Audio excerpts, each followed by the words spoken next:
Thompson Center for the last 60 years, since 1965, has been known for quality, been known for innovation, but most importantly, been known for interchangeability. Exactly. So this is the ENCORE receiver, starts an investment cast receiver, has to be machined, and we have to check this 80 times. Right around 80 times, Right. and there's probably plus or minus in that, but we check everything and make sure everything's interchangeable. One of the things, as Greg said, there's multiple machining operations, but before it even gets ready to be machined, this casting has to be qualified. So you'll actually see some of the marks in here. So it all starts right there. We bring the casting in, we form it, we start dimensionally checking it there. Then we go into what we call the first operation. First operation will actually cut this side, cut that profile, and put in what's very important, the hinge pin hole, and these holes, which is the hammer holes back here, and all the other features. Once that's made, then we locate off those holes to make all the other. So it's really an accumulative effect. So every time we machine something, we get to measure, check it, because then that creates the 0 point then for the next op. Exactly.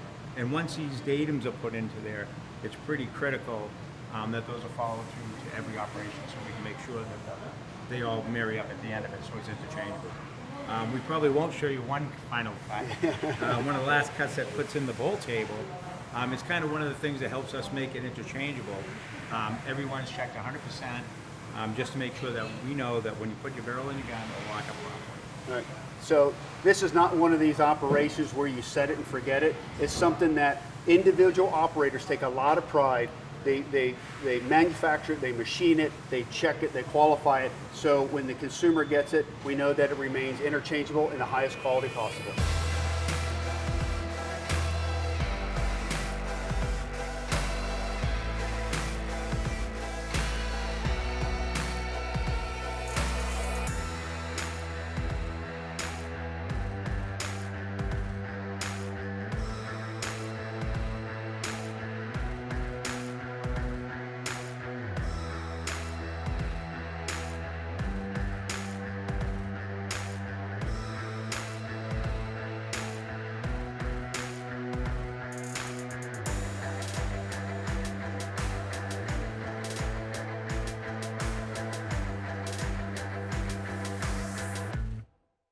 So it's one thing to make a really good receiver, but the receiver's got to marry up to a barrel. That's right.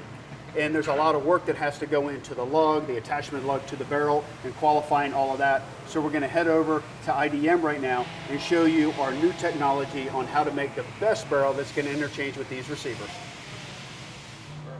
So now we're at IDM, and this is where a lot of the magic comes in on the interchangeability of the platform. And Charlie's going to walk through the relationship of these features here and how he measures the lug and how the lug relates to its position on the barrel to guarantee interchangeability, because we are actually on year 60 for having parts interchange on the Contender for all those years.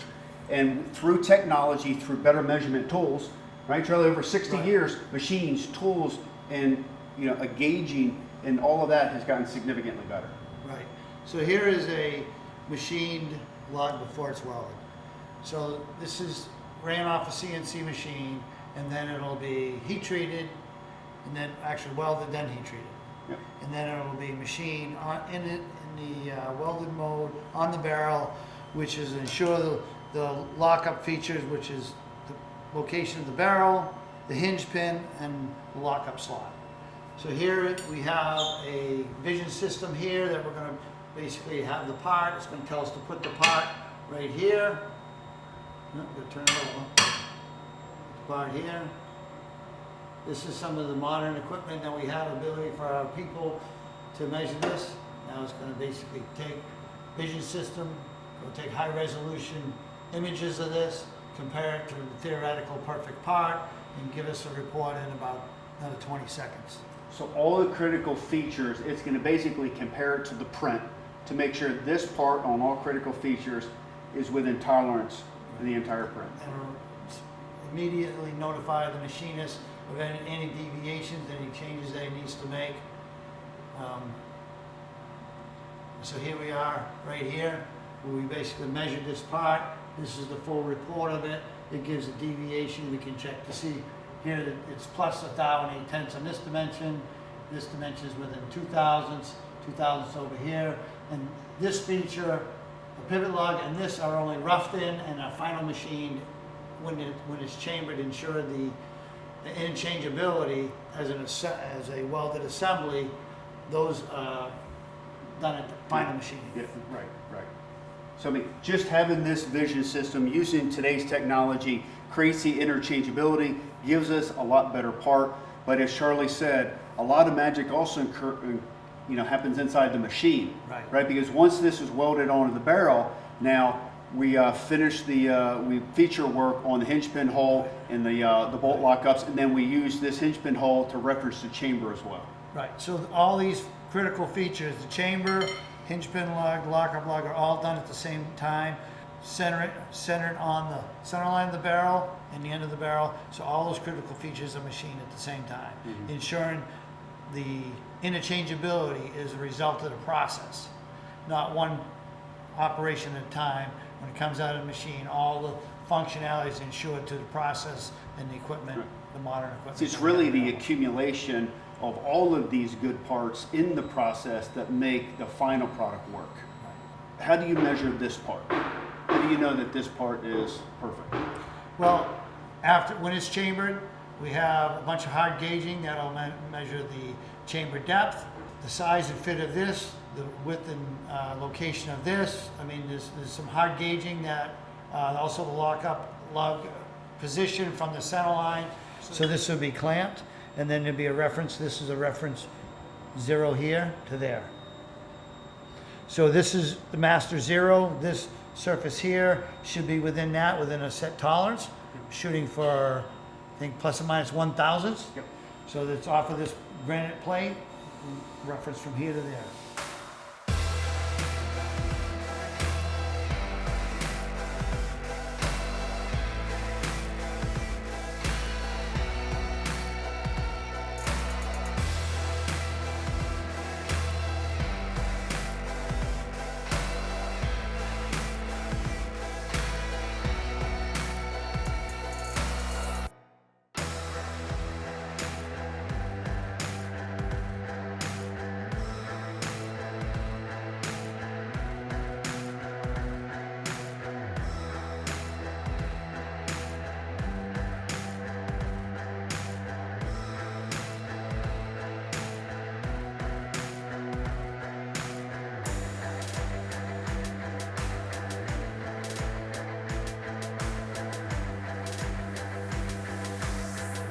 Yeah, we're back at Thompson Center.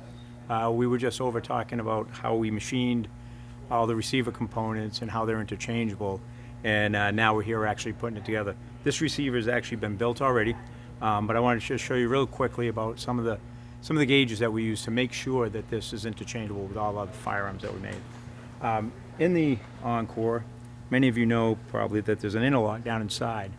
This guarantees that enough bolt engagement is in there so it'll function. So we actually have what we call a no-go barrel.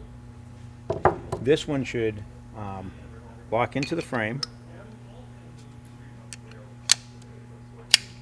and it should not cock. So you can't cock this gun. That tells you there's too little engagement, bolt engagement, and that we wouldn't want it to be able to be fired in that condition. So you open that back up. The next gauge that we have is actually a go barrel, because now that we know that it didn't function like it shouldn't with the no-go, we put this in, assemble it, and the hammer cocks. So this frame will accept any barrel that we've actually made. Once it's done there, we actually test trigger pull twice. We do once with a mechanical gauge right here, which I'll show you. So here's the trigger pull gauge. The gun is in a cocked position. We lower the first weight in the back. It'll hold that weight. And then we drop the second weight down, it should fire. And it just did. So this will tell you that the firearm is between 3 and 5 pounds trigger pull. And then it will go on to the final test. When we do 10 commands, we'll actually do a trigger pull test. But we know this falls into the range of where it should be. Okay, here we are checking the bolt engagement for the barrels, because as we said, all barrels have to fit all frames have to fit all barrels. So we'll actually put the barrel into the gauge. We have from 0 to 55 thousandths of penetration on this particular gauge that we use. So So we shut it. It goes right to, this one's right on 55, falls in, right on 50, perfect. So we know it'll work in every gun that we have made. Okay, my name is Doug Lewis. I'm a manufacturing engineer for TC Arms. And what we're doing today is we're going to fire this barrel. Every barrel that's built up here at TC Arms is fired before it goes out to the customer. So we've been through the bolt install and the extractor install. So we're going to chamber around in our test firing station over here and fire this barrel. So we lock it in to the fixture, take a live round, make sure it chambers, extractor keeps it up out of the chamber, and then with the bolt action, or with the action, we actually chamber the round, and we're going to fire it into this, what we call a snail. Going to cock the hammer, I'll put my earplugs on, close this lid, and it's a dual palm actuator. To alert everybody, I make sure that they know that we're going to fire it, so I'll say fire in the hole. And that's it. Make sure that when we unchamber, or excuse me, when we break the barrel open, that the extractor extracts the shell out of the chamber. We inspect the casing to make sure there's no unusual marks, tooling marks, machining marks in the chamber, so that it would look good to a customer.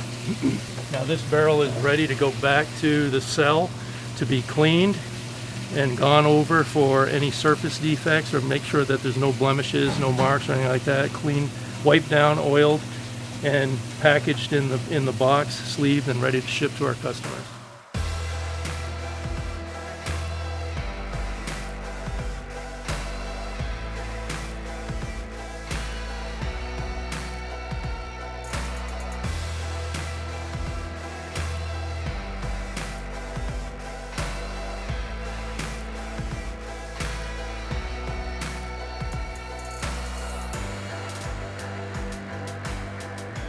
As you can see throughout this process, there are a lot of checks, measurements, gauging that has to go along the way, visual inspections to get to a finished product.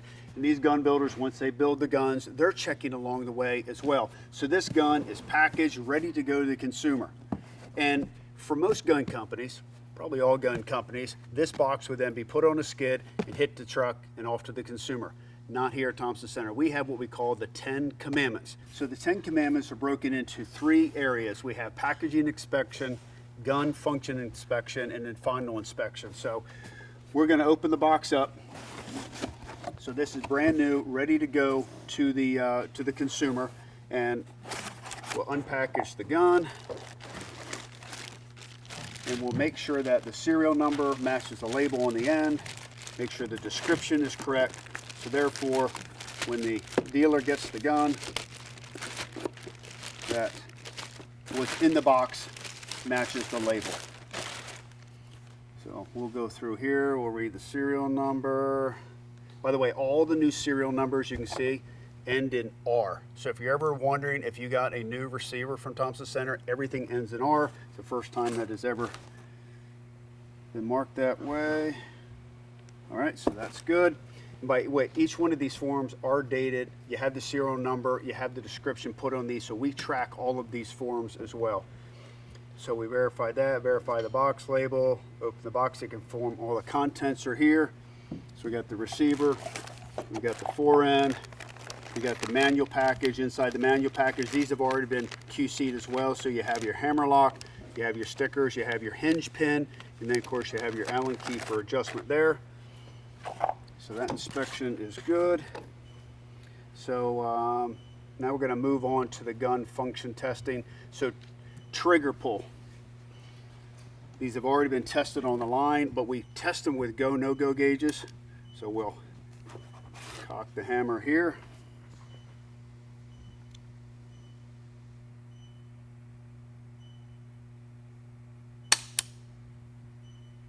.4 pounds. That's good. Zero that. We'll just do another check just to be sure. 3.6. So perfect. Okay, so the trigger pull is good. So now Fore end screws and washers are in the fore end. So you can see the tape on the fore end right there. I can visually inspect screws and washers are there. It'd be really unfortunate if those weren't in there when you got it. Test the hammer, swing hammer. So we test the function. Make sure that's good and tight. All right, check for firing pin protrusion. So cock the hammer, and then we'll release it and push this so we can see the firing pin protrusions there to make sure that we have good firing pin protrusion. All right, so let's go on to looking for cosmetic issues. Any scratches, any blems, anything. Of course, the receivers are marked Rochester, New Hampshire. So looking at all the engraving on both sides, you can see engraving looks good, properly spaced. Now that's all done with a laser, but you just want to make sure the fixture didn't move and it isn't sloppy. Make sure the butt pad is on securely. Check the stock for any blems. Make sure the energy burners are in place. The grip cap looks good. So this gun visually and mechanically passes the 10 commandments. This is just one last final human check by a qualified person who has not built the gun. So this is a complete independent test. If there are any issues, it's recorded on this piece of paper and then it's put into our production. We put a red tag if it doesn't pass. If not, it goes on the pallet for shipping and it goes off to the customer. So as you can see, there is a lot that goes into the process of making a quality firearm here at Thompson Center. It starts with great components. It starts with all the gauging, all the checking, but like anything, it's the people behind the gun that makes it a great gun, whether it's manufacturing it or checking it here at final assembly. So I'll get this packed up, put it on the skid. One of you guys watching this may be lucky enough to buy it.